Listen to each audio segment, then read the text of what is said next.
He Anjali from self improvement with Anjali. तो guys अभी कौन सा महीना चल रहा है? अभी चल रहा है मई का महीना। और मई, अप्रैल, मई, जून, ये सारे मंथ्स कौन से मंथ्स होते हैं?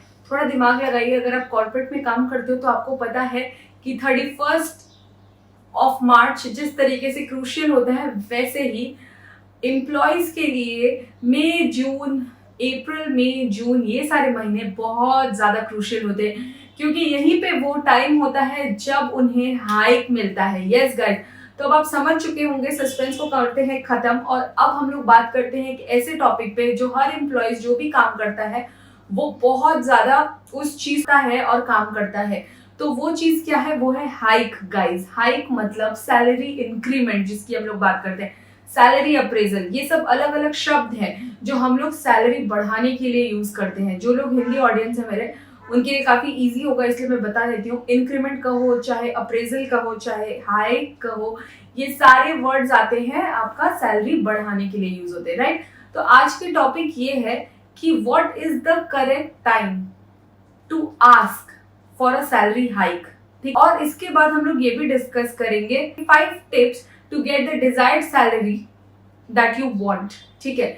तो आप फ्रॉम योर एम्प्लॉयर, मतलब अच्छे से मैं आपको बताती हूँ, ये क्वेश्चन अच्छे से आप लोग लिख लीजिए। 5 tips to get your desired salary hike this season from your employer. मतलब ऐसी कोई 5 टिप्स मैं आपको बताने वाली हूँ कि अगर आप इस टिप को फॉलो करोगे तो जब आप एक हाइक या फिर कुछ चीज की डिमांड कर रहे हो तो वो काफी ज्यादा अच्छा लगेगा सुनने में भी सामने वाले को, और सामने वाला ज्यादा मतलब ऑकवर्ड फील नहीं करेगा कि अचानक से क्यों हाइक मांग रहा है, ये मांग रहा है, वो मांग रहा है। मतलब आप हाइक मांगिए, ये आपका हक है हाइक मांगना, राइट? तो वो मांगोगे लेकिन एक करेक्ट तरीके से मांगोगे, राइट? ये नहीं बोल दोगे कि सर मेरा बहुत खर्चा बढ़ गया, मैं और ये सब उठा नहीं पा रहा हूँ मेरे खर्चे, तो इसलिए सर मुझे बहुत तकलीफ हो रही है, आप मेरा सैलरी हाइक कर दो। No, this is the most unprofessional way of asking for a salary hike. तो मैं आपको 5 ऐसे टिप्स आज बताऊंगी जो कि काफी ज्यादा अच्छे टिप्स है कि आप डिमांड कर सकोगे किस तरीके से आप अपने हाइक के लिए मांग रख सकते हो। तो सबसे पहला टिप आज मैं जो आपके साथ शेयर करने वाली हूँ वो है number one tip is don't work in silos. Don't work in silos का मतलब क्या होता है? SILOS। ये वर्ड अगर आप लोगों ने अपने डिक्शनरी में पहली बार सुनी होगी तो गाइस गूगल करके चेक कर लेना। मैं आपको इसका हिंदी में मतलब समझाती हूँ। मतलब क्या है कि आप जब भी, डोंट वर्क इन साइलोज का यही मतलब होता है। सबसे पहला और मोस्ट इंपॉर्टेंट टिप है ये कि मान लीजिए आपने आपको कोई काम आपके एम्प्लॉयर ने दिया या आपको कोई काम सौंपा गया, ठीक है? आप अपने काम में बहुत ईमानदार हो, बहुत अच्छे से काम कर लेते हो, सारी duties and responsibilities time to time निभाते हो। तो अगर आप ये सारी चीजें कर रहे हो, मान लीजिए, तो आपको अपने जो सीनियर है या फिर अपने एम्प्लॉयर है, जो आपके बॉस है, उनको ये बताना भी है कि आपने ये टाइम पे किया है। आपको मतलब बोलने का मतलब ये है कि आपने जो अच्छी अच्छी चीजें की है उसे हाईलाइट करिए प्रॉपरली, और वो वर्बली ना करके बेटर होता है कि आप उसका एक डॉक्यूमेंटेशन करिए। मतलब आप जब भी कोई आपको काम देता है तो आप उसको टाइम पे करते हो और वो टाइम पे कंप्लीट करके आप अपने बॉस को सेंड कर देते हो। तो जब आप ईमेल करते हो ना, तो ईमेल करते वक्त उस पॉइंट्स पे हाईलाइट कीजिए कि आपको ये टास्क दिया गया था, आपने ये टास्क जो है इतने टाइम पे किया, इस तरीके से किया, इसमें आपकी इनपुट्स क्या थी। क्योंकि कोई भी वर्बल चीज का मतलब नहीं रह जाता है। जब कोई चीज डॉक्यूमेंटेड रहती है ना तो लोगों को वो चीज याद भी रहती है, और जब भी कोई आपका याद करने की कोशिश करेगा, अच्छा हाँ इसने ये किया था, वो किया था, वो हम लोग कुछ कुछ चीजें भूल जाते हैं काम के प्रेशर में। तो अगर आप उसको अच्छे से डॉक्यूमेंट करके, हाईलाइट करके, अपने आपने जो कॉन्ट्रीब्यूशन दिए हैं प्रॉपरली, उसको अगर आप लोग अच्छे से डॉक्यूमेंट करके मेल पे भेज देते हैं तो वो बहुत ही अच्छा भी काम, कोई भी चीज आपको सौंपी गई, अगर आप उसको अच्छे से हाईलाइट कर दोगे ना तो लोगों के दिमाग में भी रहता है और वो स्लिप भी नहीं होता है माइंड से, क्योंकि उसका आपने प्रॉपरली, आपने जो काम किया है आपने उसको प्रूव भी कर दिया, और आपके पास उसका, जब आप हाइक मांगोगे तो आपके पास कुछ वैलिड पॉइंट्स भी रहेंगे खुद के हाइक अप्रेजल मांगने के लिए, ठीक है? सेकेंड और जो मोस्ट इंपॉर्टेंट चीज है जो आपको करनी है, हाइक मांगने से पहले आपको ये काम करना है, always be consistent and hard working towards your approach. देखिए हार्ड वर्क तो बहुत लोग करते हैं, लेकिन कुछ लोग स्मार्ट वर्क भी करते हैं। मतलब आप क्या करोगे ना, 2 महीना आपने अपना अच्छे से काम कर दिया, उसके पहले आपने कुछ नहीं किया था, राइट? सबको ये बात, इतना कोई डम नहीं है, सबको ये बात समझ में आता है कि सिर्फ हाइक के पीरियड के पहले ही आपने हार्ड वर्क किया, उसके पहले नहीं किया। तो always try to maintain consistency in your work whenever you are working. हाँ, कुछ मंथ अप एंड डाउन तो रहता ही है, that is normal, that is human life, वो रहेगा। लेकिन अगर मान लो 12 महीने का होता है, 12 महीने में आपने 5 महीना या 4 महीना अच्छे से परफॉर्म नहीं किया, 8 महीना या 7 महीना अच्छे से काम किया, मतलब मेजोरिटी को ये दिख रहा है कि 7 months he has perform, 5 months he has not perform, या 8 months he has perform, 6 months मतलब 4 months he has not perform. तो इससे आपका क्या इंप्रेशन क्रिएट होता है कि हाँ चलो इसने कंसिस्टेंसी की। कुछ मंथ्स हमारे हाथ में नहीं होता है तो दैट इज फाइन, एक सीजन हमारे हाथ में नहीं भी हो सकता है, तो उससे घबराना नहीं है। तो ये हुआ आपका सेकेंड पॉइंट जो मैंने बताया, work hard and work with consistency. Third and most important trick is try to offer 1+1।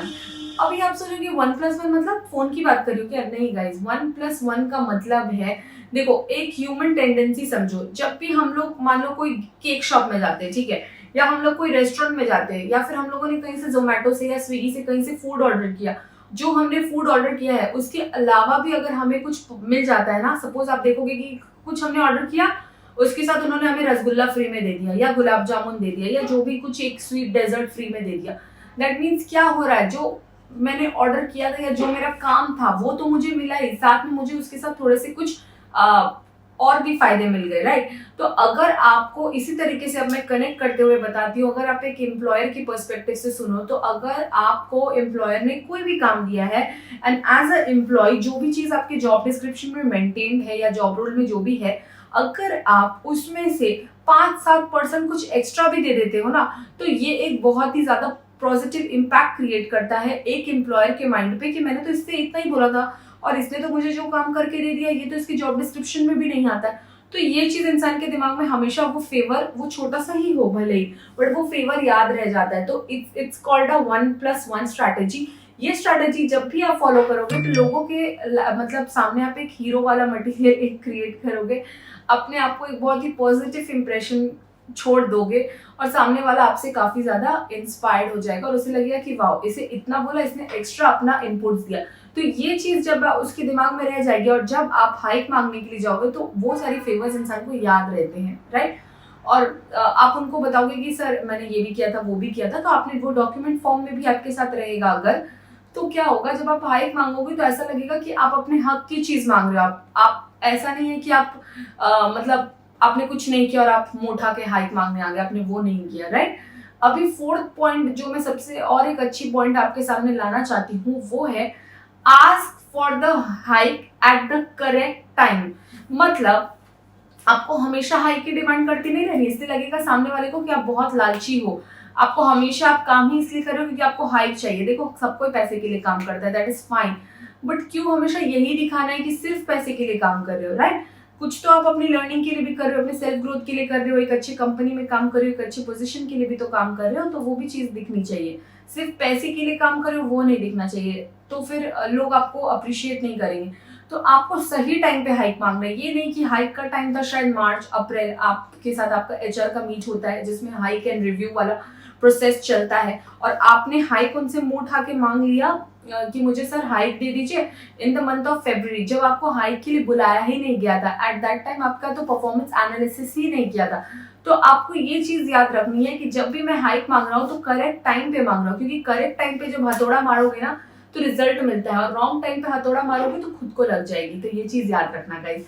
अभी हम लोग बात करने सबसे ज्यादा इंपॉर्टेंट पॉइंट की, जो कि नंबर 5th पॉइंट है। 5th पॉइंट क्यों इतना इंपॉर्टेंट है इसके बारे में मैं आपको अभी बताती हूँ। देखिए गाइस, आपको एक चीज अच्छे से और बहुत ज्यादा अच्छे से समझनी है कि आप एक क्या हो, एम्प्लॉय हो, तो आपका इंटरपर्सनल स्किल या रिलेशनशिप बहुत अच्छा होना चाहिए, ठीक है।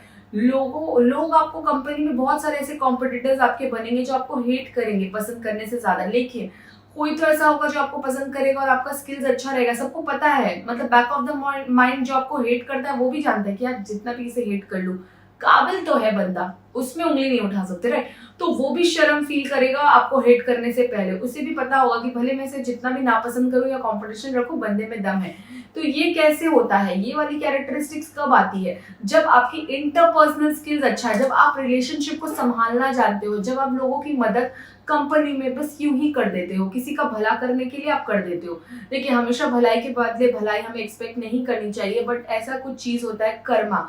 कर्मा का मतलब ये होता है कि आपके जैसे फल और कर्म रहेंगे, फल आपको उसी के हिसाब से मिलेगा। फल आपको तभी अच्छा मिलेगा जब आपके कुछ कर्म अच्छे रहेंगे। कभी कभार क्या होता है ना, किसी किसी लोगों की किस्मत बहुत खराब होती है, वो ये अपने हमेशा किस्मत को कोसते हैं, बट अचानक से वो देखते हैं कि उनके कर्म ने उनको बचा लिया, मतलब अचानक से उनके साथ आप देखोगे कि लाइफ में मिरेकल हो गया।